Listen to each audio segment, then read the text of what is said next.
All right, let's just dive right into this explainer. Today, we're exploring what I like to call the psychological mountain of our financial lives. We're going to track the entire journey, starting from the really steep, exhausting climb of saving your money, all the way to the thrilling and, let's be honest, sometimes completely terrifying descent of actually spending it.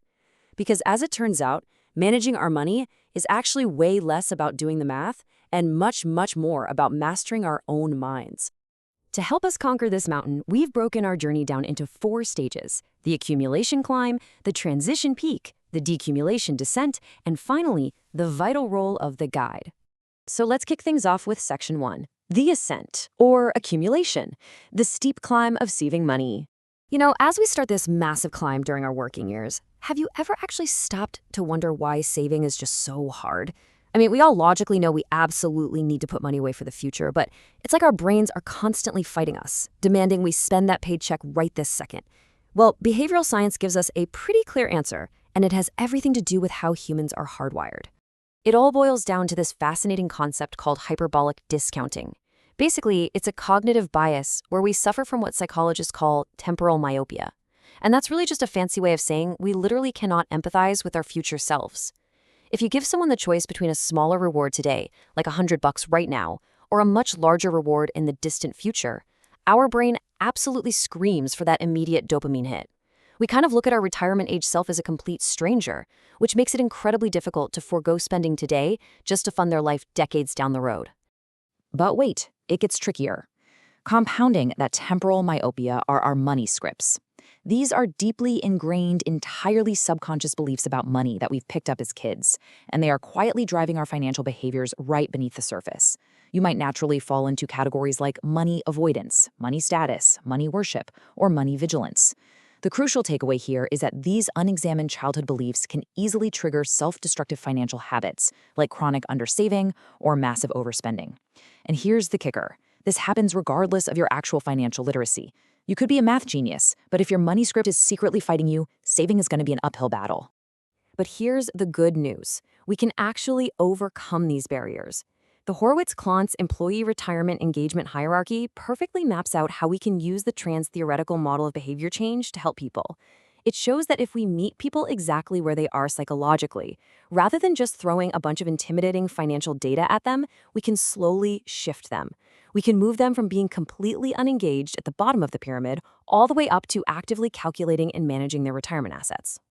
Another absolutely genius way to bypass our own short-sightedness is the Save More Tomorrow, or SMART program. This intervention literally tricks our brains by tying savings increases directly to our future pay raises. It's brilliant because it uses our own procrastination and psychological inertia to build wealth. Since the savings contribution only bumps up when you get a raise, your actual take-home pay never drops. You never feel the pinch today, which entirely bypasses that hyperbolic discounting we talked about earlier. Moving on to Section 2, the peak, or transition, bridging the gap between saving and spending. So bridging that gap between saving and spending is notoriously difficult. Why? Because as we reach the very top of our financial mountain, right on the doorstep of retirement, the rules of the game just completely flip. During this transition, we enter a highly heightened emotional state, which unfortunately makes us super susceptible to a whole new set of cognitive biases. Now, while all of these biases are dangerous, the one that truly wreaks havoc on retirees is loss aversion.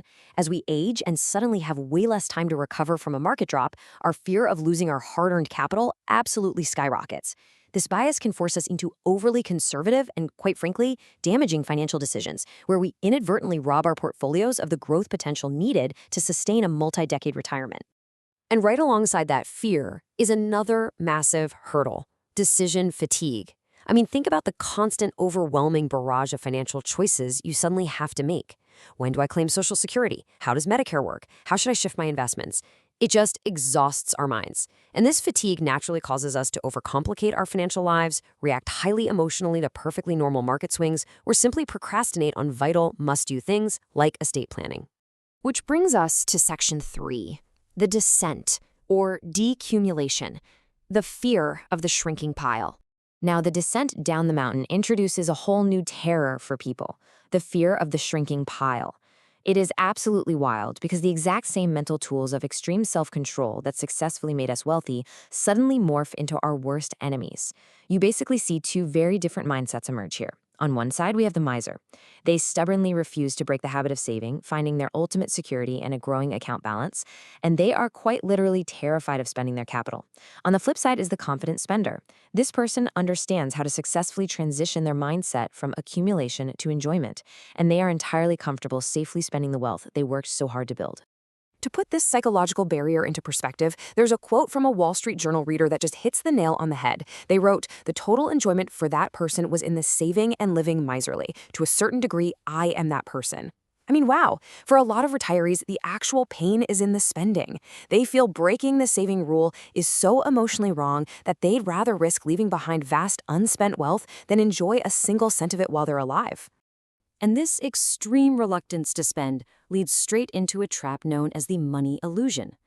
Retirees get so terrified of dipping into their principal that they fixate entirely on nominal interest rates. They try to live strictly off tiny yields. But what they totally fail to realize is that inflation is secretly and very opaquely devouring their capital anyway.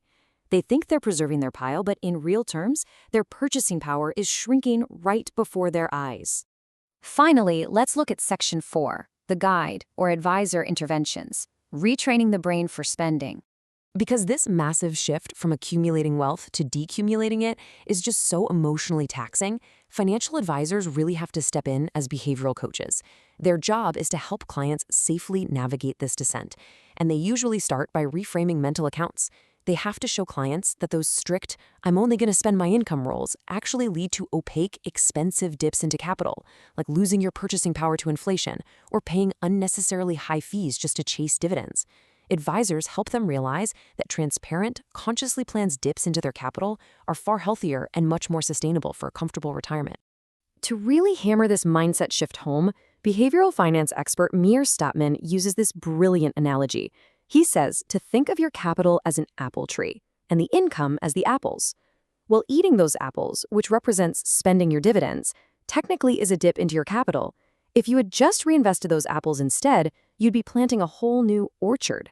Helping clients understand that they are actually already dipping into their capital helps break that deep mental taboo against touching their principal. So advisors actually use some very specific, clever behavioral tactics to help manage these spending fears. For instance, they might help a client set up an automated, totally guilt-free, frivolous spending budget. It's a separate account that clients are explicitly required to spend, which satisfies the brain's reward center without any of the guilt. They also time forced capital dips, like required minimum distributions, so they hit the bank account monthly. That way, it feels exactly like a regular old paycheck or Social Security. And lastly, they use visualization techniques to help clients clearly picture the specific life and hobbies they want to enjoy, which perfectly closes that empathy gap with their future selves we talked about earlier. And when these behavioral interventions actually click, the results are genuinely life-changing. Take one retiree who finally overcame this fear of spending. They shared, "The first thing I did was to go out and get fitted for a new set of ping golf clubs, and I didn't feel guilty about it."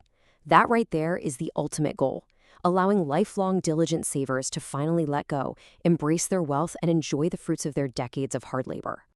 As we wrap up this explainer, I want to leave you with a vital question to think about.